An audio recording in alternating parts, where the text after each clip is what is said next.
പ്രിയ ആത്മീയ സുഹൃത്തുക്കളെ, എല്ലാവർക്കും നമസ്കാരം. ഇന്ന് മകര പൊങ്കൽ എന്ന് പറയുന്നുണ്ട്. ഇവിടെ തമിഴ്നാട്ടിൽ പൊങ്കൽ എന്ന് പറയുന്നുണ്ട്. ഏതായാലും എല്ലാവർക്കും ഈ ഉത്സവത്തിൻ്റെ സന്തോഷത്തിൻ്റെ ആശംസകൾ. തമിഴ്നാട് സംബന്ധിച്ച് ഇതൊരു കർഷകരുടെ ഒരു ഹാർവെസ്റ്റ് ഫെസ്റ്റിവലാണ്. അപ്പോൾ അത് ഒരു സന്തുഷ്ടമായ ഒരു സമാധാനവും സന്തോഷവും എല്ലാം നിറഞ്ഞ ഒരു ആഘോഷമാണ്. കൃഷിക്കാർക്ക് അവർ കൃഷി ചെയ്തെല്ലാം കൊണ്ട് നമ്മൾ വിഷുവിനൊക്കെ വയ്ക്കുന്നത് പോലെ വെച്ച് ഒരു സൂര്യഭഗവാന് നന്ദി പറഞ്ഞ് അവർ ഒരു പൊങ്കൽ ഉണ്ടാക്കിയിട്ട് അത് അങ്ങനെ പാലൊക്കെ കവിഞ്ഞു വരുന്നത് പോലെ അതും അങ്ങനെ പറയുമ്പോൾ പൊങ്കലോ പൊങ്കൽ എന്നൊക്കെ പറഞ്ഞ് വാസ്തവത്തിൽ കൃഷിക്കാരുടെ ഒരു ആഘോഷമാണത്. അപ്പോൾ ഞങ്ങൾക്കിന്ന് ഓഫീസ് ലീവാണ്. ഒരു ദിവസം, കുറേ പേർക്ക് 4 ദിവസം 5 ദിവസമൊക്കെ ഉണ്ട്. ഞങ്ങൾക്കൊക്കെ ഒരു ദിവസം മാത്രമേ ഉള്ളൂ. പിന്നെ പറഞ്ഞു വന്നത്, ഞാൻ എത്രയോ സ്ഥലങ്ങളിൽ വളരെ വിനയമായിട്ട് പറയുകയാണ്, ചെന്നൈയിലും ചെന്നൈക്ക് പുറത്തും തമിഴ്നാടിനുള്ളിലും തമിഴ്നാട്ടിൽ നിന്ന് പുറത്തും പിന്നെ ഇന്ത്യയിലെ പല സ്ഥലങ്ങളിലും ഇന്ത്യക്ക് പുറത്തും പല രാജ്യങ്ങളിലും ഞാൻ പല പ്രോഗ്രാം അറ്റൻഡ് ചെയ്തിട്ടുണ്ട് ബിസിനസ്സായിട്ട്. പക്ഷേ തിരുവനന്തപുരത്തെ 2 ദിവസത്തെ ആ പ്രോഗ്രാമിൻ്റെ ഒരു ഹാങ് ഓവർ ഇനിയും മാറിയിട്ടില്ല. ഞാൻ വിചാരിച്ചു ഇത് ഈ സൂക്കേട് എനിക്ക് മാത്രമാണെന്ന്. പിന്നെ നമ്മുടെ പല സഹോദരിമാരും പരിചയപ്പെട്ട സഹോദരന്മാരും എല്ലാം ഇൻക്ലൂഡിങ് രൂപേഷ് എല്ലാവരും അവർക്ക് ആർക്കും ഇതിൽ നിന്ന് പുറത്ത് വരാൻ പറ്റിയിട്ടില്ല. കൺമുമ്പിൽ ഇങ്ങനെ ഞാനിപ്പോഴും എന്താണ് സുപ്രിയജിയുടെ റൂമിലേക്ക് പോകുന്ന പോലെ അല്ലെങ്കിൽ കാപ്പി കുടിക്കുന്ന പോലെ ഇന്നും പത്മനാഭ ക്ഷേത്രത്തിൽ പോകാമോ എന്നുള്ള ആലോചനയോട് ഉറങ്ങി എണീക്കുന്നു. പിന്നെ ദേവി മോള്, ബിന്ദു, ശ്രീകലാജി, ഞങ്ങൾ എന്താണ് പാലക്കാടിലെ ദൈവം എന്ന് ഞാൻ വിളിക്കുന്ന ഞങ്ങളുടെ പ്രഭ ചേച്ചി, സ്നേഹപ്രഭ ചേച്ചി, അന്ന് കണ്ട 25 പേരും, ഡോക്ടർ രാജീവ്, മീരാജി, പിന്നെ ഞങ്ങളുടെ LKG ടീച്ചർ സുനീതാജി, ഞങ്ങൾക്ക് എന്താ പറയുക, എന്നെ അധികം സ്നേഹിക്കുന്ന പാവം നല്ല ഒരു നിഷ്കളങ്കമായ ചേച്ചി രമാജി, അവരുടെ മോള് ഐശ്വര്യ, കാർത്തിക്, അങ്ങനെ എല്ലാവരുടെ പേരും എനിക്ക് ബൈ ഹാർട്ടാണ് ഇപ്പോൾ. ലൂലു, പിന്നെ ആരൊക്കെയാണ് ഇനി ഇപ്പം പേര് പറഞ്ഞ് എന്നെ തല്ലാൻ വരുമെന്ന് അറിയില്ലല്ലോ. അങ്ങനെ എല്ലാവരും എല്ലാവരും എല്ലാവരും ഇങ്ങനെ ഓരോ ഓർമ്മയിൽ, ദേവി, ബിന്ദു, എല്ലാവരെയും എനിക്ക് എന്താ പറയുക, അങ്ങനെ ആരെയും അങ്ങോട്ട് മറക്കാൻ പറ്റുന്ന അവരോടൊക്കെ ഞാൻ സംസാരിച്ചു കൊണ്ടിരിക്കുന്ന പോലെയൊക്കെ അങ്ങനെ എനിക്ക് എന്തോ മനസ്സിലങ്ങനെ തോന്നുന്നു. എൻ്റെ വൈഫും പറയായിരുന്നു ഇങ്ങനെ ഇങ്ങനൊരു എന്താ പറയുക, മൊബൈലൊക്കെ ഞങ്ങളെന്തോ ആപ്പ് തുടങ്ങുമ്പോൾ ആ PPD കീ സ്റ്റോൺ എന്ന് വരുന്നു യൂബറിൻ്റെ ഒക്കെ ഇടുമ്പോൾ ഞങ്ങൾ അവിടെ യൂസ് ചെയ്തതിൻ്റെ റിസെൻറ്റുകളായിട്ട്. അങ്ങനെ ഇന്നലെ രാത്രി ഒരു ഉറക്കം കഴിഞ്ഞപ്പോൾ ഈ ഓർമ്മകൾ കൊണ്ടാണ് പെട്ടെന്ന് എനിക്ക് ഉറക്കം ഡിസ്റ്റർബായി. വെള്ളം കുടിക്കാനായിട്ട് എണീറ്റു. വെള്ളം കുടിക്കാനായിട്ട് എണീറ്റ് തിരിച്ചും വന്ന് കിടക്കാൻ തോന്നിയില്ല. അപ്പോൾ ഒരു 2-2:15 ഉണ്ടാകും പുലർച്ചെ. അപ്പോൾ ഞാൻ വിചാരിച്ചു ശരി, ഇപ്പോൾ വെറുതെ ഇരിക്കുകയാണല്ലോ, നമ്മൾ എല്ലാവർക്കും ഒരു പൊങ്കൽ വിഷസ് ഇടാമല്ലോ എന്നൊക്കെ വിചാരിച്ച് ഞാനിങ്ങനെ എഴുതുമായിരുന്നു. അപ്പോൾ എനിക്ക് പെട്ടെന്ന് പേര് ഞാൻ പറയാം, എല്ലാം എനിക്ക് പേര് ഓർമ്മയുണ്ട്. ശ്രീകലാജി, പിന്നെ ജയശ്രീ മാഡം, പിന്നെ സന്തോഷ് ജി, പിന്നെ ഓഫ് കോഴ്സ് സുപ്രിയാജി, പിന്നെ ജ്യോതി മാഡം, പിന്നെ ഒരു മഞ്ജുള അരുൺ ആൻറ്റി, പിന്നെ നല്ല എപ്പോഴും ചിരിക്കുന്ന ഡിവൈൻ ചിരിയുള്ള ദീപാജി, അങ്ങനെ എല്ലാവരും. പിന്നെ ഒരു ശശികലാജി, അവർ വന്നിട്ട് പോയല്ലോ ഹാഫ് ഡേയിൽ സെക്കൻഡ് ഡേയിൽ. അങ്ങനെ ഏകദേശം എല്ലാവരുടെ പേരും ഞാൻ പറഞ്ഞു എന്ന് എനിക്ക് തോന്നുന്നു. അങ്ങനെ എല്ലാവരെയും ഓർമ്മകൾ എല്ലാവരോടും ഉള്ള പോലെ അങ്ങനെയാണ്. ഇതുപോലെ അങ്ങനെ എനിക്ക് ജീവിതത്തിൽ ഇതുവരെ അങ്ങനെ വന്നിട്ടില്ല. അത് ബിന്ദുവും പറഞ്ഞു എന്നോട്. അതെ സുരേഷ്, എനിക്കങ്ങനെ ഓർമ്മ ഇങ്ങനെ ഒരു ഹാങ് ഓവർ ഏതൊരു പ്രോഗ്രാമിനും വന്നിട്ടില്ല. അപ്പോൾ ഞങ്ങളിതൊക്കെ ഈ പ്രോഗ്രാമൊക്കെ ആരംഭിക്കുന്നതിന് മുമ്പ് കുറച്ച് പേര് വരാമെന്ന് പറഞ്ഞു, കുറച്ച് പേര് വരില്ല പറഞ്ഞു. അപ്പോൾ ഇത്രയും പേര് വരുന്ന വാസ്തവത്തിൽ ഞങ്ങൾ പ്രതീക്ഷിച്ചു. പക്ഷേ കുറച്ച് പേര് ക്യാൻസലേഷൻ ആയപ്പോൾ ഇത്രയും പേര് വരും ഞങ്ങൾ പ്രതീക്ഷയില്ല. വന്ന ആൾക്കാരിലും ഇത്ര വൈബ്രൻ്റ് ആയിട്ടുണ്ടാകുമെന്നും ഇത്ര ഒരു എഫക്റ്റീവായിട്ട് ഉണ്ടാകുമെന്നൊന്നും ഒന്നും അറിയില്ല. എനിക്ക് രൂപേഷിനെ പറ്റി ഒന്നും അറിയില്ല. രൂപേഷിയുടെ പ്രോഗ്രാം ഇത്ര നന്നാവുമെന്നും അറിയില്ല. അങ്ങനെ എല്ലാം കൂടി പിന്നെ അതിൻ്റെ കണക്ടിവിറ്റി ആയിട്ട് പിന്നെ മെസ്സേജസും അതും ഇതും എല്ലാം വരുന്നു. നമ്മുടെ ഗ്രൂപ്പ് വളരെ ആക്റ്റീവായി. നമ്മുടെ എത്രയോ നല്ല മനുഷ്യർ മൗനം ത്യജിച്ചു. അവരൊക്കെ ഇപ്പോൾ എഴുതാൻ തുടങ്ങി. പിന്നെ ദേവി മോള് നല്ലൊരു കവിത എഴുതാൻ തുടങ്ങി. പിന്നെ ആശാജി തിരുവനന്തപുരത്തുള്ള അവരും കവിത എഴുതാൻ തുടങ്ങി. കവിതകളും ചെറുകഥകളും ഒക്കെ ഇനി കുറേ വരും. അപ്പോൾ ഞാൻ നല്ലപോലെ ഇതൊക്കെ ആസ്വദിക്കാൻ പറ്റും. ഞാൻ കുറച്ച് റെസ്റ്റ് എടുക്കാൻ പറ്റും. ഞാൻ മാത്രമാണല്ലോ, എല്ലാവരും ഇതിൽ വരണ്ടേ. അപ്പോൾ അങ്ങനെയാണ് ഞാൻ ഒരു ആഹ്വാനം ഞാൻ ഇന്നലെ കൊടുത്തു. അപ്പോൾ എല്ലാവരും വന്നു. ഓക്കെ. അപ്പോൾ ഇങ്ങനെ ഇത്രയും ഈ 25 പേരുടെ ഓർമ്മ, തിരുവനന്തപുരത്തുള്ള ആ ഫ്ലാറ്റിലെ ഓർമ്മ, ഞങ്ങൾ താമസിച്ചിരുന്ന സ്ഥലം, അമ്പലം, പിന്നെ ഞങ്ങൾ എന്താണ് ഞങ്ങൾ 4 പേരായിരുന്നു. സുപ്രിയാജിയുടെ അമ്മ, ഞാൻ, ശ്രീകലാജി, പിന്നെ ആം, പ്രഭാജി, എൻ്റെ വൈഫ് വിജയൽ. ഇങ്ങനെ ഞങ്ങൾ എത്ര പേരാണ് അവിടെ ഞങ്ങളെല്ലാം പോയ. അപ്പോൾ ഞങ്ങൾക്കുള്ള ഭയങ്കര തമാശയും കളിയും, പ്രത്യേകിച്ച് സുപ്രിയാജിയോട് അങ്ങോട്ട് ഇങ്ങോട്ട് കളിയാക്കി കളിയാക്കി കളിയാക്കി. പക്ഷെ ഒരു കൊച്ചനിയത്തിയെ പോലെ നമ്മുടെ ശ്രീകല പുള്ളിക്കാരിയെ എന്തെങ്കിലും പറഞ്ഞ് പെട്ടെന്ന് കരയുമെന്നുള്ള പേടിച്ചിട്ട് ഞങ്ങൾ സൂക്ഷിച്ച് സംസാരിക്കുക. എങ്കിലും പുള്ളിക്കാരിയൊക്കെ കളിയാക്കിയിട്ട് അങ്ങനെ ആ ഒരു വൈബിൽ നിന്ന് അങ്ങനെ റിലേഷൻ്റെ വീട്ടിൽ പോയാൽ കൂടെ അത് ഓക്കെ ബൈ എന്ന് പറഞ്ഞ് അങ്ങനെ പോരും. പക്ഷെ ഇതൊരു അതിശയമാണ്. ഓക്കെ. ഓർമ്മകളെ പോലെ തന്നെ എൻ്റെ ചുമയും മാറിയിട്ടില്ല. ഓക്കെ. അപ്പം അങ്ങനെ പെട്ടെന്ന് 2:15 മണിക്ക് ഞാൻ എണീറ്റ് ശരി ഉറക്കം വരുന്നില്ലല്ലോ എന്ന് പറഞ്ഞ് ഞാൻ ഈ പൊങ്കൽ വിഷസൊക്കെ അയച്ചു. പിന്നെ മെസ്സേജൊക്കെ നോക്കിയിരിക്കുകയായിരുന്നു. അപ്പോൾ ആശാജിയുടെ ഒരു കവിത ഉണ്ടായിരുന്നു. അതിന് ഞാൻ ആസ്വാദനക്കുറിപ്പ് എഴുതി, ചെറുതായിട്ട് എഴുതി. എന്നിട്ട് ഞാൻ മെസ്സേജ് അയച്ചു.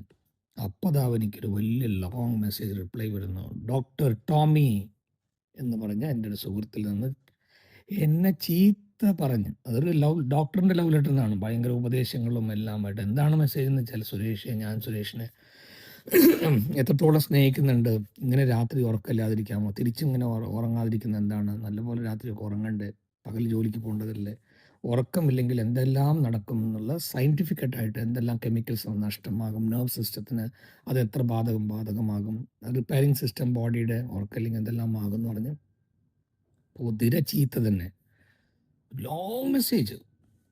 അപ്പോൾ ഞാൻ പെട്ടെന്ന് ഇങ്ങനെ ഓർക്കായിരുന്നു, അതെ എന്നെ ഇങ്ങനെ ഉപദേശിക്കുന്നല്ലോ, താങ്കൾ എന്താ ഉറങ്ങാത്തതെന്നുള്ള ചോദ്യം വരുന്നതിന് മുമ്പ് അവസാനം അടുത്ത വരിയിൽ വരികയാണ്.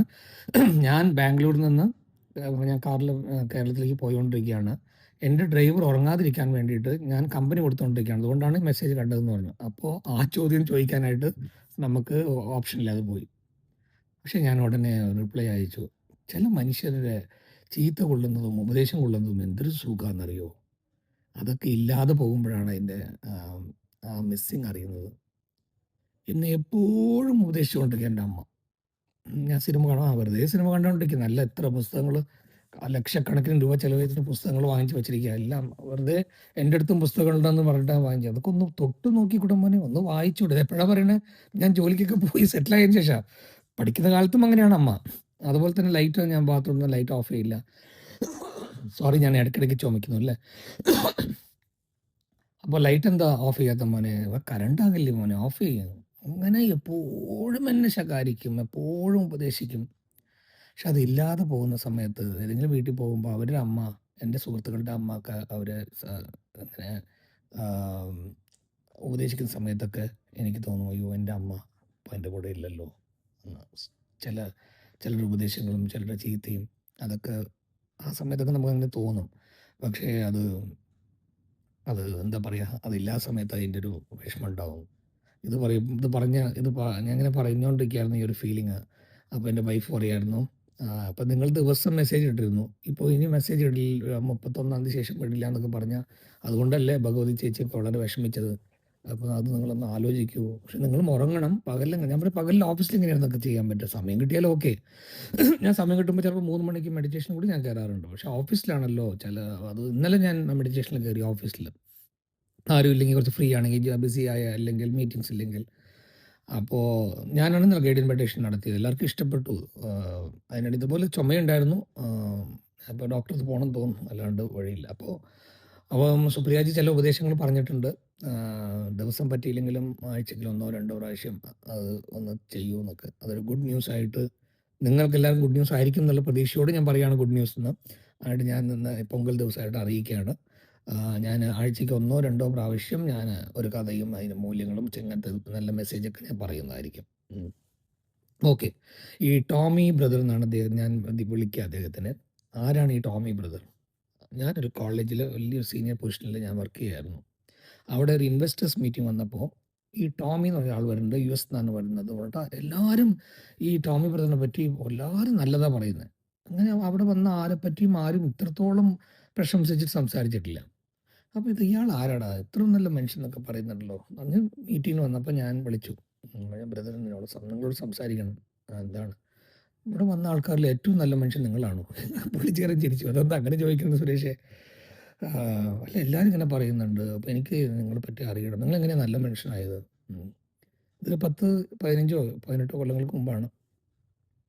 അപ്പോൾ എനിക്ക് നല്ല മനുഷ്യനാണോ പൊട്ട മനുഷ്യനാണോ അറിയില്ല. നീ എന്നോട് എന്തെങ്കിലും കുറച്ച് ചോദ്യങ്ങൾ ചോദിക്കും. ആ ചോദ്യങ്ങൾക്ക് ഞാൻ ഉത്തരം പറയുമ്പോൾ സുരേഷിന് ഏകദേശം ഞങ്ങൾ സമപ്രായക്കാരാണ്. ചിലപ്പോൾ 2 3 വയസ്സിന് മൂപ്പ് കാണും അദ്ദേഹം. അത്രയേ ഉള്ളൂ. എന്നാണ് എനിക്ക് തോന്നുന്നത്. ഓക്കെ. വയസ്സ് ഞാൻ ചോദിക്കാറില്ല. ആരുടെയും കാര്യങ്ങൾ നമ്മൾ അന്വേഷിക്കാറില്ലല്ലോ. ഒരു റെഫറൻസിന് വേണ്ടി പറഞ്ഞതാണ്. അപ്പോൾ ഞാൻ ഇങ്ങനെ സംസാരിക്കാൻ തുടങ്ങി. അപ്പോൾ ഞാൻ മനസ്സിലാക്കിയത് നിങ്ങളോട് ഞാൻ പറയാം. ഇദ്ദേഹം കേരളത്തിലാണ് ജനിച്ചത്. അവിടെ ഫിസിയോതെറാപ്പി പഠിച്ചു. അവിടുന്ന് എങ്ങനെയോ യുഎസിലേക്ക് പോയി. യുഎസിൽ പോയി അവിടെ ഒരു ചെറിയ ജോലി കിട്ടി. ആ ജോലി അദ്ദേഹത്തിന് ജോലി കിട്ടിയ ഉടനെ വൈഫിനെയൊക്കെ കൊണ്ടുപോയി. അവിടെ മക്കളൊക്കെ ആയി. പെട്ടെന്ന് അദ്ദേഹത്തിന് എന്തുകൊണ്ടോ അവിടെ ജോലി പോയി. വളരെ ദുഃഖിതനായിട്ട് കാറും കൊണ്ട് ഓരോ സ്ഥലത്ത് പോയിട്ട് എന്തെങ്കിലും സ്വന്തമായിട്ട് ഒരു കച്ചവടം തുടങ്ങാനായിട്ട് അദ്ദേഹം തുടങ്ങും. ഒരു ഫിസിയോതെറാപ്പി സ്വന്തമായിട്ടൊക്കെ വയ്ക്കാം എന്നൊക്കെയുള്ള പ്ലാനിൽ അദ്ദേഹം ഇങ്ങനെ പോകുന്ന സമയത്ത് ഓരോ സ്ഥലത്തും പോകുമ്പോൾ വളരെ പണം അതിന് ആവശ്യപ്പെടുന്നു. ലീസിനെടുക്കാനും സ്ഥലത്തിനും. ഇപ്പം അങ്ങനെ പോകുന്ന സമയത്ത് ഒരു സ്ഥലത്ത് പോകുന്ന സമയത്ത് സ്ഥലമൊക്കെ ഇഷ്ടപ്പെട്ടു. പക്ഷേ അദ്ദേഹം തിരിച്ചു വരികയാണ്. തിരിച്ചു വരുന്ന സമയത്ത് അവിടെ ഒരു സ്ത്രീ ഇദ്ദേഹം വരുന്നതും അവിടെ സംസാരിക്കുന്നതും ഇദ്ദേഹത്തിൻ്റെ മുഖം കണ്ടിട്ട് എന്തോ പണത്തിൻ്റെ പ്രശ്നം കൊണ്ടാണ് ഇദ്ദേഹം അവിടുന്ന് പോകുന്നതെന്നൊക്കെ മനസ്സിലാക്കിയിട്ട് അദ്ദേഹം വിളിച്ചു പ്ലീസ് കം എന്ന് പറഞ്ഞ് ഈ ടോമി ബ്രദറിനെ വിളിച്ചു. വിളിച്ചിട്ട് പറഞ്ഞ കാര്യങ്ങളൊക്കെ അന്വേഷിച്ച് മനസ്സിലാക്കി. അപ്പോൾ അവർ പറഞ്ഞു ഞാനും ഒരു ഫിസിയോതെറാപ്പിസ്റ്റാണ്. ഇവിടുത്തെ എന്തോ ഒരു തുടങ്ങുന്നു എന്ന് പറഞ്ഞപ്പോൾ ഇവിടെ ഒരു ജോലി കിട്ടിയാൽ കൊള്ളാമെന്ന് വെച്ചിട്ടാണ് ഞാനും വന്നത്. പക്ഷെ നിങ്ങളുടെ കാര്യങ്ങളൊക്കെ മനസ്സിലായി. നിങ്ങൾക്കിപ്പോൾ പണം മാത്രമല്ല പ്രശ്നമുള്ളൂ. ഞാൻ നിങ്ങൾക്ക് വേണ്ട എല്ലാ പണം ഞാൻ തരാം. നിങ്ങൾ ബിസിനസ് തുടങ്ങിക്കോളൂ. അവിടെ എനിക്കൊരു ജോലി തരൂ. അതിൽ എനിക്കൊരു ശമ്പളം തരൂ. ഇങ്ങനെ അദ്ദേഹം പറയുന്ന സമയത്ത് ഞാനിപ്പോൾ ഈ കഥയുടെ മൂല്യം മുൻകൂർ പറയുകയാണ്. നമ്മുടെ ജീവിതത്തിലൊക്കെ എപ്പോഴും ചില മാലാഖമാർ വരും. ഏഞ്ചൽസ്. ചിലർ നമുക്ക് ഏഞ്ചൽസ് ആയിട്ട് അറിയാം. ചില ആൾക്കാർ നമ്മുടെ കണ്ണിന് മുമ്പിൽ കാണാൻ പറ്റില്ല. അവരടുത്തുണ്ടാവും എപ്പോഴും. ഒരു ആക്സിഡൻറ്റിൽ നിന്നൊക്കെ നമ്മളെ രക്ഷിക്കുന്നതൊക്കെ ഈ ഏഞ്ചൽസ് എന്നാണ് പറയുന്നത്. ദൈവം അയക്കുന്ന ഏഞ്ചൽസ്. ചിലർ നമുക്ക് നേരിട്ട് കാണാൻ പറ്റും. അപ്പോൾ ആ ഏഞ്ചൽസിനെ കാണുമ്പോൾ നമുക്ക് ചിലർക്ക് മനസ്സിലാവും, ചിലർക്ക് മനസ്സിലാവില്ല. നമ്മൾ സന്തോഷമായിരിക്കണം. അവർക്ക് ഒരു പ്രതീക്ഷയും ഇല്ലാണ്ട്. അപ്പോൾ അമ്മ പോലും നമുക്ക് ജന്മം തന്നുകൊണ്ട് അമ്മ ചെയ്യുന്നു. പക്ഷെ ഒരു കണക്ടിവിറ്റി ഇല്ലാണ്ട് ആരോ ഒരാൾ വരുന്നു, നമ്മളെ സഹായിക്കുന്നു, അവർ പോകുന്നു. ഞങ്ങളിപ്പോൾ പത്മനാഭ ക്ഷേത്രത്തിൽ പോകുമ്പോൾ ഞാനും എൻ്റെ വൈഫും ശ്രീകലാജിയും പ്രഭാജിയും ഞങ്ങൾ പോകുന്ന സമയത്ത് ഞങ്ങൾ അമ്പലത്തിൻ്റെ ഉള്ളിൽ പോയിട്ട് തിരിച്ചു വരുമ്പോൾ എങ്ങനെ പുറത്ത് വരേണ്ടതെന്ന് അറിയാത്ത സമയത്ത് ഒരു മുണ്ട് മാത്രം കെട്ടിയിട്ട് ഒരു ഷർട്ട് പോലും ഇല്ല പോകുന്നിട്ട് ബ്രാഹ്മണൻ വന്ന് എന്നോട് സ്വാമി എന്ന് പറഞ്ഞ് കുറേ സംസാരിച്ച് ഇവരെല്ലാവർക്കും അറിയാം. നിങ്ങൾ കേട്ടുകൊണ്ടിരിക്കുന്ന നിങ്ങളവരോട് വേണമെങ്കിൽ ചോദിച്ചു നോക്കൂ. അപ്പോൾ ആ ഇതിൽ കൂടെ എല്ലാം പോകണ്ട. ഇതിൽ കൂടെ പറഞ്ഞിട്ട് ഓരോ കാര്യങ്ങളും അമ്പലത്തിനെ പറ്റിയൊക്കെ ഞങ്ങൾക്ക് പറഞ്ഞു തന്നിട്ട് ആ സ്ട്രീറ്റിൻ്റെ മൊന വരെ വന്നിട്ട് ഞാൻ പോട്ടെ സ്വാമി എന്ന് പറഞ്ഞു.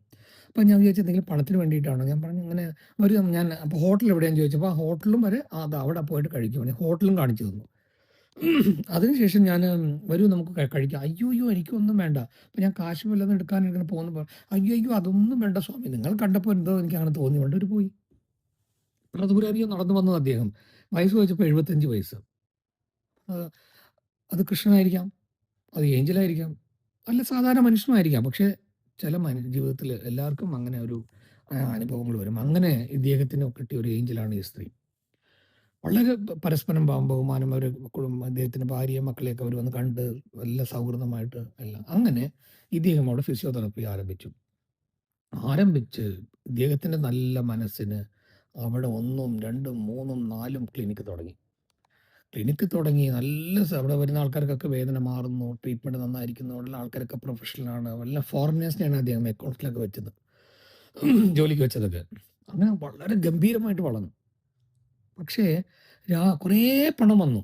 രാത്രിയും പകലും ജോലി, ഉറക്കമില്ല. ഭാര്യയോടും കുട്ടികളോടും അധികം സംസാരിക്കാൻ പോലും സമയമില്ല. അപ്പോൾ ഒരു ദിവസം അദ്ദേഹം ആലോചിച്ചത് എന്താണിത്?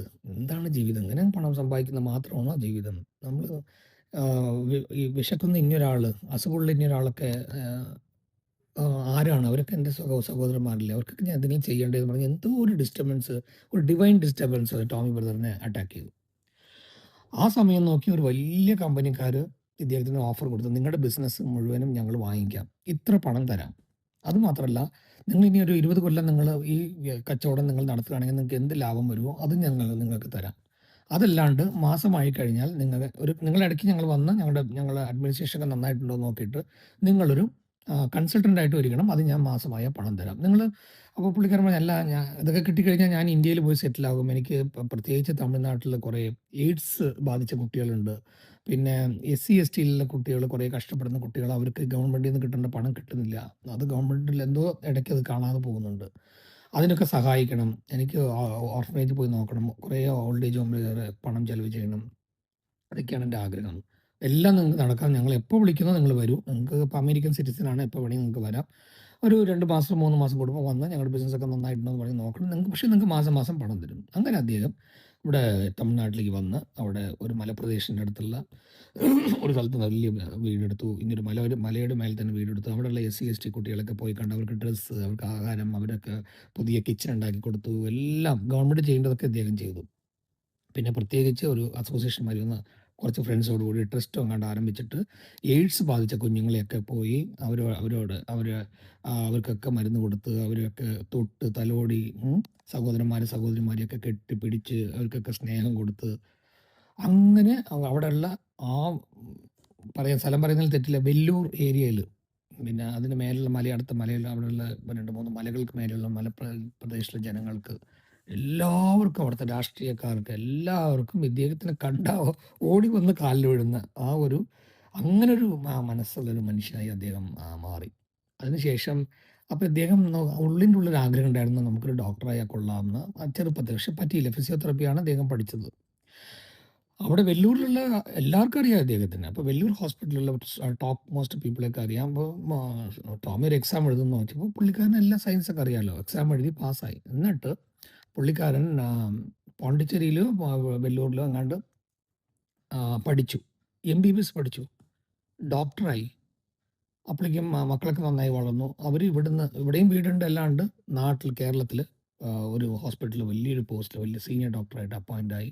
ഇപ്പോൾ 7-8 കൊല്ലങ്ങളായിട്ട് അവിടുത്തെ സീനിയർ പ്രാക്ടീസിങ് ഡോക്ടറാണ്. ഇത്രയും കരുണയും കനിവും ഒരു പുഞ്ചിരിയുള്ള ഒരു ഡോക്ടറിനെ ആ ഹോസ്പിറ്റലിൽ കിട്ടിയതിന് അവർ ഭാഗ്യമായിട്ട് വിചാരിച്ചിട്ട് എപ്പോഴും അദ്ദേഹത്തിന് നല്ല ബഹുമാനമാണ്. അടുത്ത കാലത്ത് അദ്ദേഹത്തിൻ്റെ മോന് കല്യാണം കഴിഞ്ഞു. അപ്പോൾ എന്നെ വിളിച്ചിരുന്നു. അപ്പോൾ ഇവിടെ ഈ ജോലി തിരക്ക് കാണാൻ കാരണം എനിക്ക് പോകാൻ പറ്റിയില്ല. പക്ഷേ അവരുടെ ഭാര്യ, ഞാനൊരു പള്ളിയിലേക്ക് പോയിരുന്നായിരുന്നു, ഒരു മലയാളം പള്ളിയിലേക്ക്. അവിടെ ഇദ്ദേഹത്തിൻ്റെ ഭാര്യ സൂസൻ മെമ്പറായിരുന്നു. അതുകൊണ്ട് സൂസൻ്റെ ഫാദർ, സൂസൻ്റെ മദർ, സൂസൻ്റെ ബ്രദർ ആൻഡ് സിസ്റ്റർ എല്ലാം ഞങ്ങൾക്ക് വലിയ പരിചയമാണ്.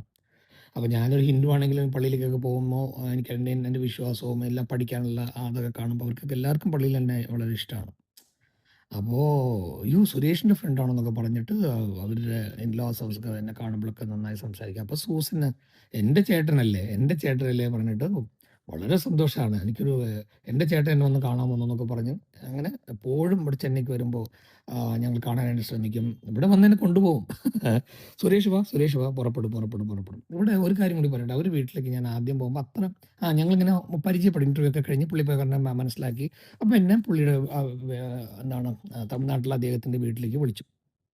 അപ്പം ഞാൻ പറഞ്ഞു, അങ്ങനെ "അല്ല വാ, അവിടെ എന്തിനാ?" ഞാൻ പറഞ്ഞു, "അല്ല, അവിടെ ലൈബ്രറി ഓപ്പൺ ചെയ്യുന്നുണ്ട്. നീ ഒരു എഴുത്തുകാരനല്ലേ, അവിടെ വന്ന പാവപ്പെട്ട കുട്ടികളോടൊക്കെ നീ സംസാരിക്കുന്നൊക്കെ പറഞ്ഞു.